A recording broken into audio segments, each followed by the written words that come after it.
जय भीम, जय मूल निवासी साथियों।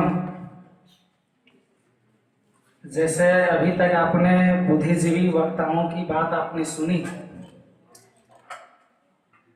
मैं उम्र में काफी छोटा हूं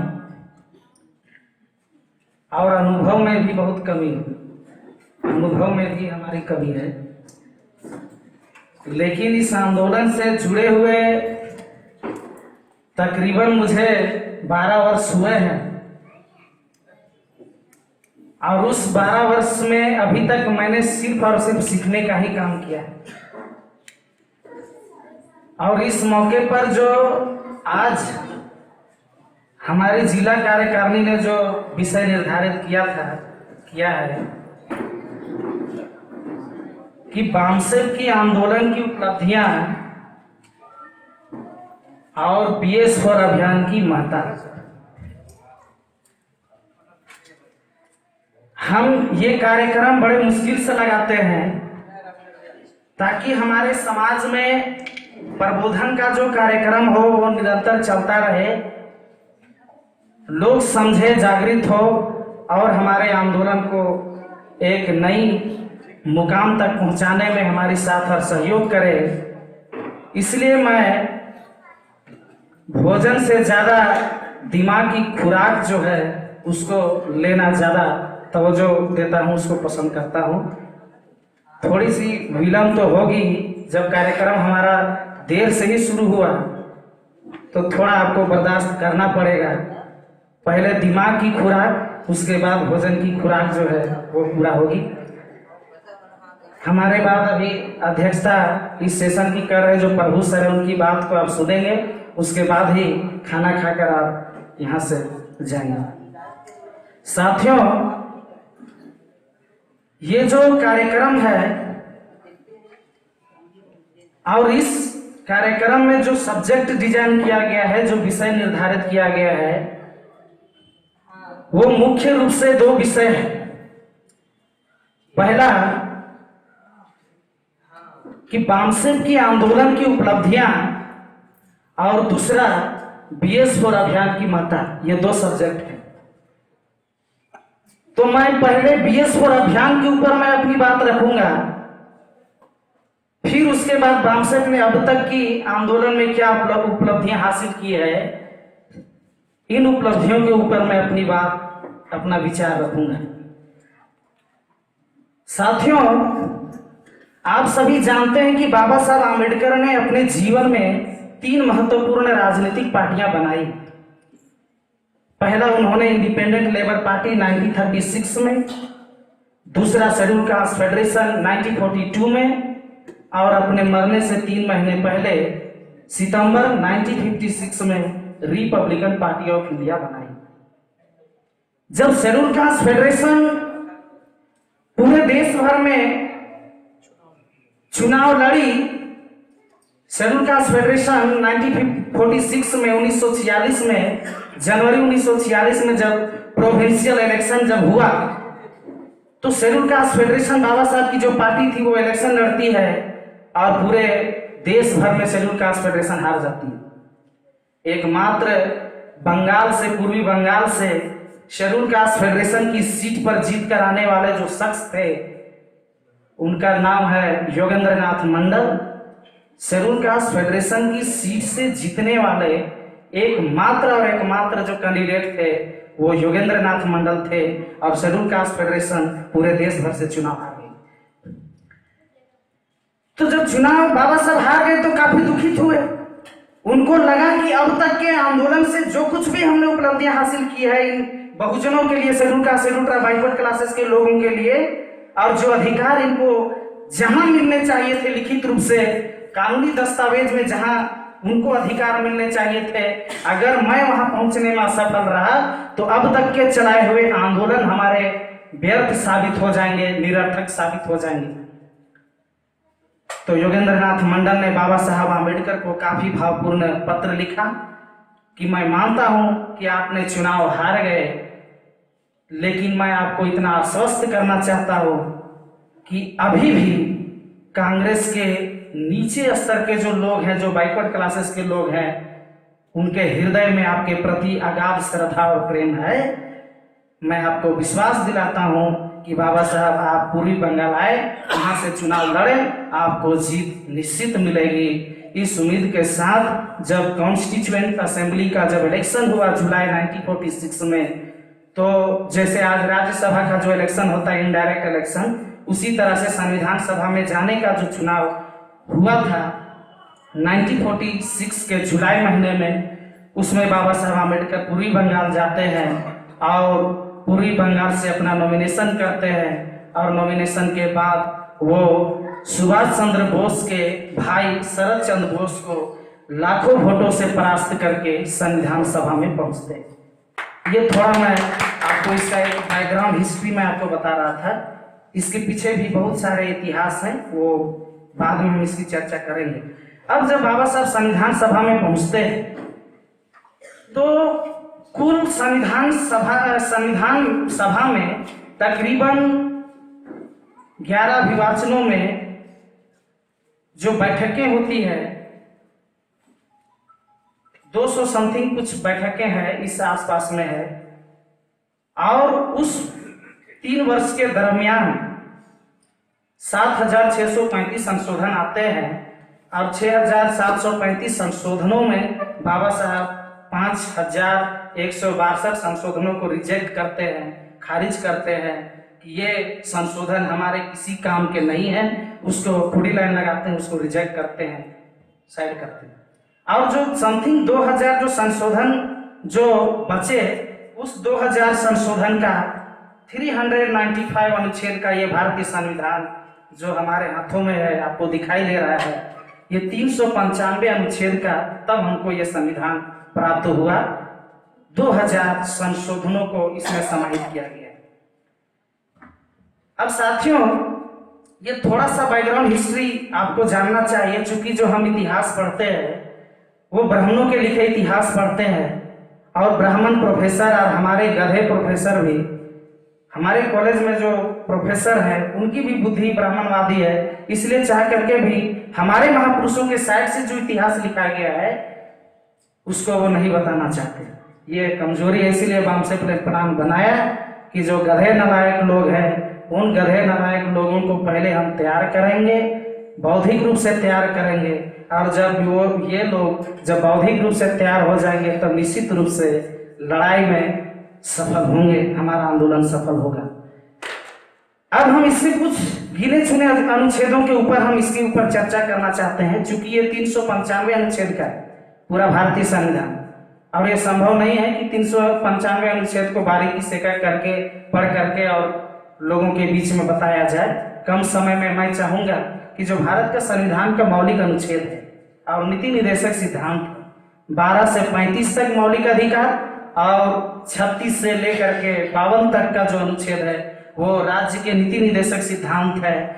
और मौलिक अधिकार और राज्य के नीति निर्देशक सिद्धांत के बाहर बाबा साहब आम्बेडकर ने जितने भी अनुच्छेद लिखे, वो सारे अनुच्छेद इस देश की गवर्नमेंट को, इस देश की शासन व्यवस्था पर काबिज लोगों की ये जिम्मेदारी है, प्रशासक की ये जिम्मेदारी है कि वो इसको किस ढंग से इंप्लीमेंट करता है, लागू करता है। और सारे जो अधिकार हैं वो स्पेशली आपको भारत के संविधान का मौलिक अनुच्छेद जो है और राज्य के नीति निर्देशक सिद्धांत है, इसी में आपको सारे अधिकार दिए हुए। अब हम चर्चा करते हैं कि जो हम पढ़ रहे हैं वो पढ़ने का अधिकार हमको कौन से अनुच्छेद से मिला, हम जो नौकरी कर रहे हैं वो अनुच्छेद हमको किस आर्टिकल से हमको प्राप्त हुआ। तो आप देखेंगे कि 15 का 4 जो अनुच्छेद है, उस 15(4) के अनुच्छेद के अंतर्गत ये डिफाइन किया गया है कि शेड्यूल ट्राइब बैकवर्ड क्लासेस के लोग जो है, ओबीसी के लोग, वो बैकवर्ड है। यानी उस अनुच्छेद के अंतर्गत हमारी जो पहचान है कि हम सामाजिक रूप से पिछड़े हैं और शैक्षणिक रूप से पिछड़े हैं, और इन पिछड़े लोगों के लिए जो प्रोविजन है वो 15 का 4 अनुच्छेद है, the backward classes of citizen, ये इसमें डिफाइन है। अब जो 16(4) का जो अनुच्छेद है उसमें यह है कि इस देश में जो भी SC/ST OBC के लोग हैं उनको सेवाओं में पर्याप्त प्रतिनिधित्व मिले, यानी कि पर्याप्त प्रतिनिधित्व का मतलब हुआ सेवाओं में पर्याप्त प्रतिनिधित्व का मतलब हुआ आपको नौकरी मिली। और वो रिप्रेजेंटेशन जो शब्द है, पर्याप्त प्रतिनिधित्व का जो शब्द है वो भारत के अनुच्छेद 16(4) में है। और 16(4) के तहत इस देश में महिला हो पुरुष हो, schedule caste schedule tribe backward classes के लोग नौकरी कर रहे हैं। तो ये चीज आपको फंडामेंटल दिमाग में हमेशा याद रखना होगा कि आपको पढ़ने का अधिकार 15(4), नौकरी करने का अधिकार 16(4), ये दो महत्वपूर्ण अनुच्छेद है जो आपको मिले। अब 39 का जो आर्टिकल है जो नीति निर्देशक सिद्धांत में आता है, उस अनुच्छेद में यह है कि सरकार ऐसी आर्थिक नीतियां बनाएगी जो इस देश के बैकवर्ड क्लासेस के लोगों के कल्याण से संबंधित हो। अब आर्थिक नीतियां हम जो शब्द हम आपके समक्ष बोल रहे हैं, इसको थोड़ा एक उदाहरण देकर के हम आपको समझाना चाहते हैं कि इससे पहले जो वर्ल्ड बैंक का जिम यांकिंग ऐसे नाम के जो वर्ल्ड अध्यक्ष थे वर्ल्ड बैंक के, उन्होंने बोला कि भारत की पॉपुलेशन 135 करोड़ है। 135 करोड़ जनसंख्या वाले देश को, भारत को प्रत्येक वर्ष कम से कम 84 लाख नौकरियों का सृजन करना होगा, तब जाकर के भारत 30 से 35 वर्षों में विकसित देशों की श्रेणी में शामिल हो सकता है। तो अगर एक नौकरी से 5 परिवार का कल्याण होता है, तो आप 135 करोड़ जनसंख्या को डिवाइड करेंगे 5 से, तो जितना बचता है हमको लगता है उतनी नौकरियों को फुलफिल करने में भारत सरकार को और राज्य सरकार को 30 से 35 वर्ष लगेगा। लेकिन जो सरकारें हैं वो आर्थिक नीतियां किस ढंग से तैयार कर रही है, इस ढंग से तैयार कर रही है कि हम एमएससी करने के बावजूद भी प्रचंड बेरोजगार की श्रेणी में आपके समक्ष खड़े हैं। भारत सरकार की जो पॉलिसी है, जो वो पॉलिसी है वो किसके अनुरूप घूम रही है, तो ब्राह्मणिकल माइंडसेट के अनुरूप इर्द गिर्द ही घूम रही है। इसलिए चाह करके भी वो ऐसे आर्थिक नीतियां नहीं बना पा रही है जो इस देश के schedule caste schedule tribe backward classes के कल्याण से संबंधित हो, यानी कि हम जो यहाँ पर बैठे हुए लोग हैं उनके कल्याण से संबंधित हो। ऐसी आर्थिक नीतियां देश सरकारें नहीं बना रही है। इसलिए हम गरीबी, भूखमरी, लाचारी, बेरोजगारी में हम भारत पूरे विश्व में सबसे ऊपरी पायदान पर है। मर्डर में भी भारत ऊपरी पायदान पर है। देश में सबसे ज्यादा रेप हो रहा है, उस पर भी भारत का आंकड़ा सबसे ऊपर है। बेरोजगारी में सबसे ऊपर है भारत का आंकड़ा, गरीबी में सबसे ऊपर है भारत का आंकड़ा। तो अगर इन क्षेत्रों में भारत का आंकड़ा ऊपर रहेगा तो आप सोच लीजिए कि ये हमारा कल्याण क्या वो कर रहे हैं या नहीं कर रहे हैं। क्या लगता है कि भारत की सरकार आपकी कल्याण कर रही है? तो आपका उत्तर होगा नहीं कर रही। साथियों, अब मैं बामसेप की उपलब्धियों के ऊपर मैं चर्चा करना चाहता हूं 10 मिनट कि बामसेप ने अब तक क्या उपलब्धियां हासिल की है। ये विषय हमने इसलिए लगाया था क्योंकि हम जो समाज में काम कर रहे हैं और लोगों के बीच में जाते हैं, एम्प्लॉयज लोगों के बीच में जाते हैं, तो उनको ऐसा लगता है कि इन लोग चंदा मांगने के लिए आता है, पता नहीं इन लोग भीख मांगने के लिए आ रहा है क्या, बार बार आता है, कार्यक्रम भी करते रहता है और कुछ आउटपुट भी नहीं देता है।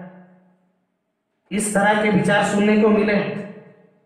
इसीलिए हम लोग प्लान बनाए कि इस बार का जो BS4 का अभियान होगा, कार्यक्रम होगा, उसमें स्पेशली बामसेप ने अब तक की क्या उपलब्धियां हासिल की है, लेकिन संयोग से वही लोग नहीं आए। जो लोग ऐसा सवाल करते थे आज वही लोग इस प्रोग्राम में दिखाई नहीं दे रहे, और मैंने उनके लिए ही रखा था यह कार्यक्रम स्पेशली कि ताकि उन लोगों को भी मालूम हो कि हम जो कार्यक्रम कर रहे हैं उसका आउटपुट आपको कार्यक्रमों में दिखाई देगा। अगर आप कार्यक्रमों में आएंगे तभी बामसेप ने अब तक क्या उपलब्धियां हासिल की है। आप सिर्फ बोलेंगे, पूछेंगे तो उस तरह से आपको पता नहीं चलेगा। आपको संगठन का हिस्सा बनना पड़ेगा। आप जब तक सदस्य नहीं बनेंगे, कार्यकर्ता नहीं बनेंगे और पूछेंगे कि बामसेप ने अब तक क्या उपलब्धियां हासिल की है, तो हमको लगता है कि इसका उत्तर देना सही नहीं होगा उस प्लेटफॉर्म पर। इसका उत्तर आपको कार्यक्रमों में ही दिखाई देगा। चलिए थोड़ा इसका हम चर्चा करते हैं कि बामसेप ने क्या उपलब्धियां हासिल की है। इसको 2 तरीके से समझा जा सकता है। पहला कि बामसेप ने दृश्य उपलब्धियां हासिल की है। जो खुले आंख से नग्न आंखों से जो दिखाई देता है वो भी एक उपलब्धि है, और जो खुले आंख से जो दिखाई नहीं दे रहा है वो अदृश्य उपलब्धियां, जो लोगों को दिखाई नहीं दे रहा है वो अदृश्य उपलब्धियां है। इन दोनों उपलब्धियों के ऊपर हम चर्चा करेंगे। पहले अदृश्य उपलब्धियों को ही हम लेते हैं कि बामसेप जो शब्द है, B for backward. BAMCEF is not only an organization of caste and community, but BAMSEP is also a organization of class। जिस क्लास के बारे में आप दुनिया में सुने होंगे, कार्ल मार्क्स ने क्लास का आंदोलन चलाया, क्लास का आंदोलन चलाया। हमारे बैकवर्ड क्लासेस के महापुरुषों ने क्लास का आंदोलन चलाया भारत में। जानते हैं कैसे? राष्ट्रपिता ज्योतिबा फुले ने जो कड़ी आंदोलन की जो तैयार की थी, पगड़ी वाले बाबा का आप तस्वीर देख रहे हैं, उनका नाम है ज्योतिबा फुले। इन्होंने जो आंदोलन की कड़ी तैयार की, उस आंदोलन की कड़ी में उन्होंने बताया शूद्र अति शूद्र बनाओ, सेठ जी भट्ट जी। तो जो शूद्र और अति शूद्र है, शूद्र यानी कि ओबीसी, अति शूद्र यानी कि शेड्यूल ट्राइब और शेड्यूल कास्ट के लोग, SC ST के लोग। तो उन्होंने जो आंदोलन चलाए, भले ही वो माली जाति में जन्म लिए थे, ओबीसी में, माली जाति में, लेकिन हमारे महापुरुषों ने जिस जाति में जन्म लिया वो उसकी वश में नहीं थी, लेकिन उन्होंने पार्टिकुलर एक कास्ट के लिए काम नहीं किया, ये उनकी वश की बात है। उन्होंने क्लास के लिए काम किया और उस क्लास का नाम था शूद्र अति शूद्र। छत्रपति साहू जी महाराज ने भी उसी शूद्र और अति शूद्र के कंसेप्ट के तहत उन्होंने आंदोलन चलाया, और बाबा साहब आम्बेडकर ने भी सारे महापुरुषों के क्रमबद्ध आंदोलन को बाबा साहब आम्बेडकर ने कितने, देखिए बाबा साहब आम्बेडकर की बात हम अगर करते हैं तो हम भी असमंजस में पड़ जाते हैं कभी कभी। इस देश में 6743 जातियां जो थी इस देश में अभी भी है, विद्यमान है, और उन 6743 जातियां जाति है, और उस जाति को 3 कम्युनिटी के कैटेगरी में लाए, SC ST और OBC। संविधान में देखिए ये क्लास बाबा साहब बना चुके हैं, लेकिन हम लोगों को क्लास समझ में नहीं आ रहा है। क्लास का मतलब वो वर्ग हम लोग को अभी तक समझ में नहीं आ रहा है कि हम बने हैं या नहीं बने। तो आपको ये बताना चाहते हैं कि बाबा साहब ऑलरेडी संविधान में हमको क्लास में शामिल कर चुके, लेकिन ये भावना हमारे लोगों में, क्लास की भावना हमारे लोगों में अभी तक नहीं आई। अभी भी जाति की भावना है। चमार महासभा, धोबी महासभा, कोयरी महासभा, कुर्मी महासभा, यादव महासभा, माली महासभा, तो ये सारे महासभा में जो बटे हैं, हमारे महापुरुषों का आंदोलन क्लास का था। बामसेप ने भी अपने महापुरुषों के आंदोलन को आधार बनाते हुए अपने आंदोलन में क्लास थ्योरी को सामने रखा। क्लास बाबा साहब की बात कर रहे थे, जिसमें caste multiplies into community that is equal to class. उसी भारतीय संविधान में उन्होंने कास्ट को कम्युनिटी में बदला और कम्युनिटी को क्लास में बदलने का जो उन्होंने एक नाम दिया है, क्लास में बदला, उसका नाम है backward classes of citizen. Backward classes of citizen, एक तरफ बैकवर्ड क्लासेस, दूसरी तरफ फॉरवर्ड क्लासेस, अपने आप वो साइड हो जाए, अपने आप अलग हो जाए। तो हमारे महापुरुषों ने क्लास का आंदोलन चलाया, बामसेप क्लास की आंदोलन चला रही है पूरे देश भर में। आप इसको जान लीजिए। हमने जो पहली उपलब्धि हासिल की है बामसेप ने, वो क्या उपलब्धि हासिल की कि अभी तक देश में जो भी जातीय संगठन बन रहे थे, हम जाति और समुदाय का संगठन ना बनाते हुए हमने क्लास का संगठन बनाया है इस देश में, और ये हमारी पहली उपलब्धि है। ये उपलब्धि हमारे लोगों को दिखाई नहीं दे रहा है। ये उपलब्धि ना चमार महासभा को दिखाई दे रहा है, ना धोबी महासभा को दिखाई दे रहा है, ना ही कोयरी, कुर्मी और यादव महासभा को दिखाई दे रहा है। क्यों दिखाई नहीं दे रहा है? क्योंकि एक जाति के जो मेंढक है वो सिर्फ एक कुएं में सीमित है, और जो कुएं में सीमित है उसको धरती दुनिया में क्या हो रहा है उसको कहां से दिखाई देगा? उसको कहां से दिखाई देगा? अगर आप चमार महासभा का आंदोलन चलाते हो, अगर आप यादव महासभा के नाम पर लोगों को यूनाइट करते हो, तो जिस सभा का नाम ही यादव महासभा है, चमार, धोबी, पांसी, कुर्मी उसका सदस्य ही नहीं बन सकता, वो अध्यक्ष और नेता कहां से बनेगा? कहां से बनेगा?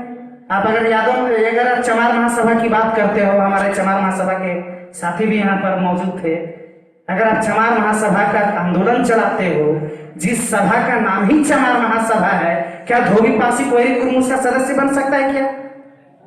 और पार्टिकुलर किसी जाति का इतना हैसियत है कि देश में हुक्मरान करे? एक जाति का पॉपुलेशन कितना है देश में? कितना है? एक जाति का अगर हम परसेंटेज निकालेंगे, एक जाति का पॉपुलेशन देश में कितना है, तो 2 या 3% से किसी की पॉपुलेशन ज्यादा नहीं। अगर ओबीसी में यादव की पॉपुलेशन ज्यादा है तो उसका 3 या 3.5% से ज्यादा पॉपुलेशन नहीं होगा पूरे देश भर में। क्या 3% वाला देश हुक्मरान कर सकता है? क्या राज कर सकता है? राज नहीं कर सकता, लेकिन राज कर रहा है। हमारे तरफ से नहीं कर रहे ओबीसी एससी एसटी के लोग, लेकिन राज वो 3% ब्राह्मण, मुट्ठी भर ब्राह्मण इस देश का हुक्मरान बना हुआ है। ये हमारी सबसे बड़ी समस्या का मूल कारण है, ब्राह्मण और ब्राह्मणवाद, 2 चीजें। दूसरा जो हमने अदृश्य उपलब्धियां जो हासिल की है, उस अदृश्य उपलब्धि का नाम है इनविजिबल गाइडेड मिसाइल। उस दूसरी उपलब्धि का नाम जो है, आपको ध्यान में रखना चाहिए, उस दूसरी उपलब्धि का जो नाम है उसका नाम है इनविजिबल गाइडेड मिसाइल। आपने पृथ्वी नाम का मिसाइल सुना होगा, अग्नि नाम का मिसाइल सुना होगा, और त्रिशूल नाम का मिसाइल सुना होगा जो इसरो बनाती है और दूसरे देशों पर अटैक करती है, लाखों लोग मारे जाते हैं। लेकिन इनविजिबल गाइडेड मिसाइल है, उसका नाम है, उस ब्रह्मास्त्र का नाम है मूल निवासी बहुजन। मूल निवासी से ना जाति पता चलता है, ना धर्म पता चलता है। मूल निवासी कहे तो आप, अगर हम कहें कि सारे मूल निवासी हैं, तो आपको भले ही दूसरे लोगों से आप मिलते होंगे, वो भी कहे मूल निवासी, ये भी कहे मूल निवासी, तो क्या इससे जाति पता चलता है? अगर हम आपस में, भले ही आप एक घर परिवार के होंगे, जान रहे होंगे वो चमारा हो धोबी, लेकिन अगर हम मूल निवासी कहे तो मूल निवासी से किसी भी प्रकार का कोई जाति पता नहीं चलता है। और इसी का काट ब्राह्मणों के पास नहीं है, और इसके काट ना होने की वजह से उन्होंने ये कानून जो लाया है, हम भारत के मूल निवासी और हम मूल निवासियों के खिलाफ में जो विदेशी कानून लाया है, उस कानून का नाम है एनआरसी, सीए, सीएबी, सीए, फिर लाया एनआरपी। ये जो कानून है ये हमारे ही खिलाफ में, जब वो पूरा मिसाइल का प्रयोग किया पूरे भारत देश में, जब असफल हो गया, तब लास्ट में ये मिसाइल लाया है। लेकिन फिर भी ये मिसाइल उसी के खिलाफ में तैयार हो रहा है, उसी के खिलाफ में जा रहा है। वो ब्राह्मण लोग भी कल्पना नहीं किया होगा कि एनआरसी, ये जो सीए का कानून है, इतना पुरजोर विरोध होगा पूरे देश भर में। उसको भी ये पता नहीं होगा सर, जो लोग बनाए होंगे, अमित शाह के गंडा सुअर जो है अमित शाह, उसके इर्द गिर्द जितने भी चापलूसी करने वाले जो लोग हैं, है ना, वो अपने आप को विशेषज्ञ बोलते होंगे, लेकिन हमको नहीं लगता, उनको भी आभास नहीं होगा कि इतना पुरजोर विरोध होगा पूरे देश भर में। तो वो लोग अपना रिसर्च स्कॉलर लोगों को भी देश में लगाया है, विदेशों में लगाया है कि इस बामसेट में जो मूल निवासी संकल्पना लाई है, इसका कार्ड तुम तैयार करो। लेकिन इसका कार्ड अभी तक ब्राह्मण लोग तैयार नहीं कर पाया है। और चाहे डीएनए टेस्ट हो, हिस्टोरिकल एविडेंस हो, पुरातत्व विभाग का एविडेंस हो, ज्योग्राफिकल एविडेंस हो, ब्राह्मणों ने लिखा इतिहास उसका एविडेंस हो, ये सारे इतिहास, ये सारे साक्ष्य प्रमाणित करते हैं कि ब्राह्मण विदेशी है। और हम यहाँ जो शूद्र शेड्यूल का शेड्यूल ट्राइब ओबीसी के लोग जो बैठे हैं, हम ही इस देश के ओरिजिनल बसिंदा है, इस देश के मूल निवासी। इसी का अभी तक ब्राह्मणों के पास नहीं है।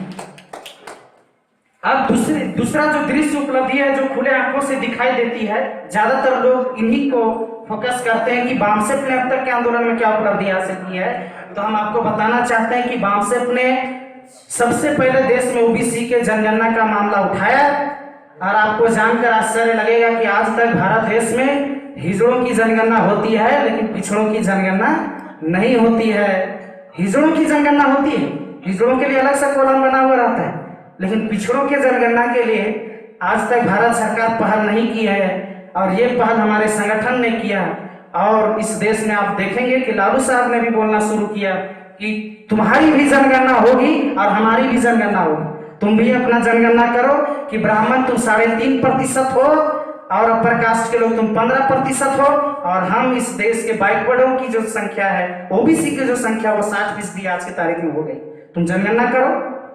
लेकिन आज तक ब्राह्मण लोग ओबीसी का जनगणना नहीं कॉलम भी हटा दिया। हाँ, कॉलम भी ओबीसी का हटा चुका है साथियों। तो आप सोच लीजिए कि जिस देश का हम नागरिक, अगर हमारी जनगणना ना हो तो हमारी समस्याओं का पता चलने वाला नहीं है। जनगणना से ही पता चलेगा किसका शिक्षा का स्तर गिरा हुआ है, किसका ऊपर है, कौन लोग नीचे हैं, कौन लोग ऊपर हैं, वो सारी जनगणना से सारी रिपोर्ट पता चलती है। लेकिन ओबीसी का जनगणना आज तक नहीं हुआ। इसकी पहल सबसे पहले बामसेफ ने की है। ये उपलब्धि आपको अपने आंखों के सामने दिखाई दे रही है। दूसरी जो उपलब्धि हमने हासिल की वो है एनजेएससी का मुद्दा, नेशनल जुडिशियल अपॉइंटमेंट काउंसिल। किस देश में हाई कोर्ट और सुप्रीम कोर्ट के जज बनने की नियुक्ति जो है भारतीय संविधान का अनुच्छेद 312(1) के अनुच्छेद में आपको लिखा हुआ है कि हाई कोर्ट और सुप्रीम कोर्ट जजों की जो नियुक्ति है उस नियुक्ति के लिए एक एग्जाम होगा और उस एग्जाम में हमारे लोगों की प्रतिनिधित्व मिलेगी और हमारे ओबीसी एससी एसटी के लोग भी जज बनेंगे। इसकी प्रावधान भारत की संविधान का अनुच्छेद 312 में है। लेकिन आपको जानकर आश्चर्य लगेगा कि जो सुप्रीम कोर्ट का चीफ जस्टिस ऑफ इंडिया है वही सुप्रीम कोर्ट के जजों की, ब्राह्मण जजों की नियुक्ति करता है और जो सुप्रीम कोर्ट के ब्राह्मण जज है वही हाई कोर्ट ब्राह्मण जजों की नियुक्ति करते हैं। इस प्रकार आप देखे होंगे कि पूरे भारतवर्ष में 611 जजेज हैं हाई कोर्ट और सुप्रीम कोर्ट में, उसमें मात्र और मात्र 17 जो जज है उसमें मुसलमान, एससी एसटी और ओबीसी के लोग हैं। तो आप उसका परसेंटेज निकालिएगा 611 माइनस 17,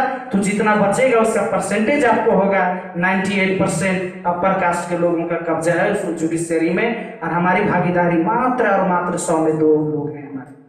आप सोच लीजिए, जिसका प्रावधान भारतीय संविधान में यह दिया हुआ है वो अमल में अभी तक नहीं हो रहा है। इसलिए बामसेफ लगातार एनजेएससी को मुद्दा के ऊपर राष्ट्रीय अधिवेशन में, इसी जुडिशरी के ऊपर, न्यायपालिका के ऊपर लगातार चर्चा होती है। हमारे राज्य अधिवेशन होते हैं तो सिर्फ न्यायपालिका के ऊपर ही हम चर्चा करते हैं, एक विषय न्यायपालिका के ऊपर ही होता है। तो इसी मुद्दे को बामसेफ पूरे देश भर में उठाई और ये पहल जो बामसेफ की है इसको आप देख रहे होंगे, अनुभव कर रहे होंगे। तीसरा जो ईवीएम के मुद्दे को लेकर है कि 2014 में Modi factor of dividing India, Modi का फुल फॉर्म होता है कि मोदी के बनने के बाद देश में, उससे पहले ही बामसेफ के लोग लगातार, हमको लगता है 2004 से लगातार बामसेफ प्रयास कर रही है कि ईवीएम के बदले बैलेट बॉक्स लाया जाए और बड़े पैमाने पर 98-99 के बाद इस देश में ईवीएम लाया ब्राह्मण लोग और इस वजह से धोखाधड़ी करके इलेक्शन जीत रहे हैं, चुनाव जीत रहे हैं। ये हमारी समस्या का मूल कारण है जिसको हमको बामसेफ ने अवगत कराया कि ईवीएम हमारे लिए दुश्मन है। आज का उसको कहें तो मनुस्मृति, जो मनुस्मृति हजारों साल पहले लागू किया था ब्राह्मण, आज का मनुस्मृति का दूसरा नाम है ईवीएम। और हमने जो ये उपलब्धि जो हमने हासिल की है, तीसरा ईवीएम का जो हमने उपलब्धि हासिल की, इसके बाद और बहुत सारे हमने उपलब्धि हासिल की है जिन उपलब्धियों को बता पाना हम समझते हैं कि समय का अभाव है। इन सारे उपलब्धियों के बारे में बामसेफ निरंतर, बामसेफ के आंदोलन से ही इन उपलब्धियों के बारे में आपको जानकारी मिलेगा।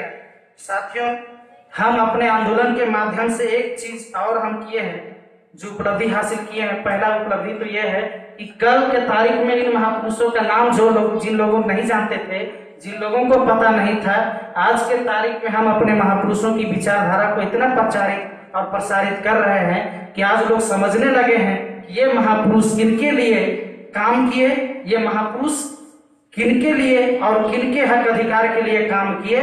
इन तमाम महापुरुषों के बारे में लोग जानने लगे हैं। इसीलिए संगठन के लोग भी कहते हैं कि अगर विचारों को बार बार ना मांझा जाए तो विचारक मर जाते हैं और अगर विचारक मर गए तो फिर हमारा सारा इतिहास मर जाएगा और इसी तरह से अगर इतिहास मरता रहा तो हम आगे भविष्य की भी कल्पना नहीं कर सकते हैं कि इस देश में धोबी, गवार, पासी, तूरी, महारा, भुइया, डोम, दुसाध की जो भविष्य है वो किस तरह का भविष्य बनेगा ये भी संभव नहीं हो सकता। इसीलिए हम लगातार अपने कार्यक्रमों के माध्यम से विचारों को प्रचार और प्रसार करते रहते हैं, ताकि विचारों के प्रचार और प्रसार करने से विचार भी जिंदा रहे, विचारक भी जिंदा रहे, हमारे महापुरुषों की विचारधारा भी जिंदा रहे, इतिहास भी हमारा जिंदा रहे और हम भी जिंदा रहे। जय भीम, जय भारत।